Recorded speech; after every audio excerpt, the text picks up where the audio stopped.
High inflation leaves food banks struggling to meet needs. All praises to Yahweh Bahasham, Yahweh Shai Bahasham, Brachah Kodash. Double honors to my apostles, a great millstone that rule well and teach well. Peace, blessings to the hopeful elect. Least reprieve, at least for now.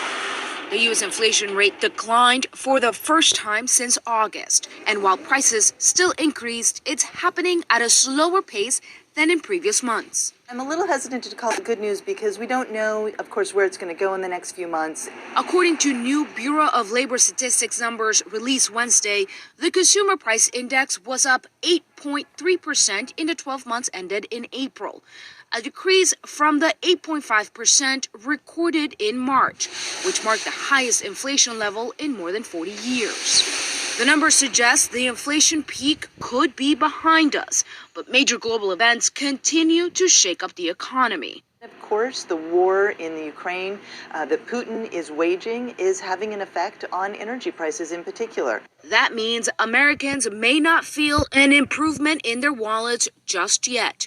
Housing, food, and plane tickets saw some of the steepest price increases. Gas prices are higher today than they were a few weeks ago. Families are paying over $150 in many cases to fill their vehicle, and they're angry about it. America's fighting on two fronts.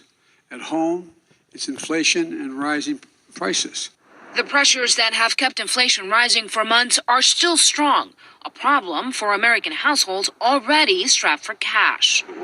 In New York, I'm Gloria Pasmino reporting.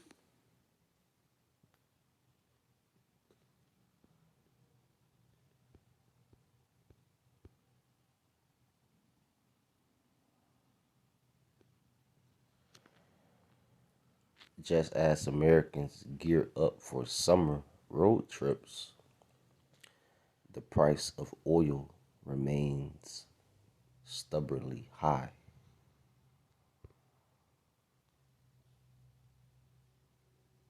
Getting a new pet isn't easy. I do think the inflation we're suffering through right now is. Prices have. I do think the inflation we're suffering through right now is probably the peak, the worst of it. Today, the Bureau of Labor Statistics is laying out just how much prices have risen over the last year. It's reporting the Consumer Price Index for April. I don't think we get to the other side of this high inflation until the pandemic fades and the worst of the fallout from the Russian and Ukraine invasion is behind us. Gas prices have hit a new record in the U.S. AAA says a year ago, a gallon of regular cost an average of $2.97. As of Tuesday, that price was $1.40 higher, and economists predict it will climb more during the summer travel season. In some states, people are already paying more than $5 a gallon. Republicans blame the White House for high costs. They took an economy that was ready to soar, turned it around, and drove it into the ground. The Biden administration blames Russia's war in Ukraine, the pandemic, and supply chain problems. Gas prices set by global petroleum markets, not by the President of the United States. Americans are just trying to get by. It's just breaking the bank. I still have to go to work every day, and I'm not making any more money. I'm Amy Kiley reporting.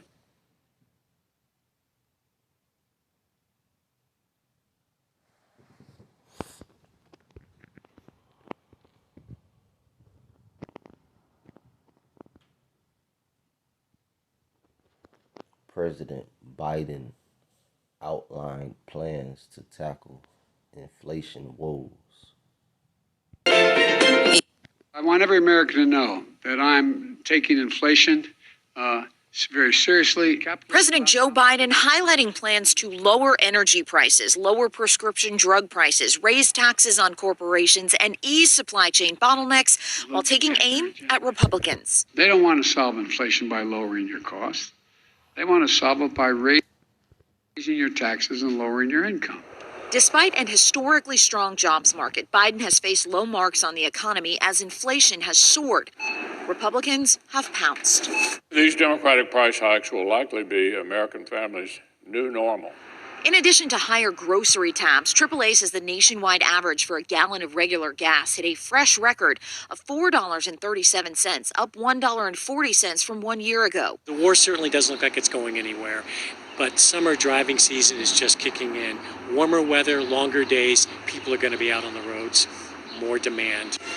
The White House pointing to disruption from Russia's war in Ukraine and parallels in post-recovery inflation in Europe and the UK. Because while we supported households and businesses, got shots into arms, which allowed people to start to come out of their homes and regain their lives, our supply chains could not support that demand. So we are not alone.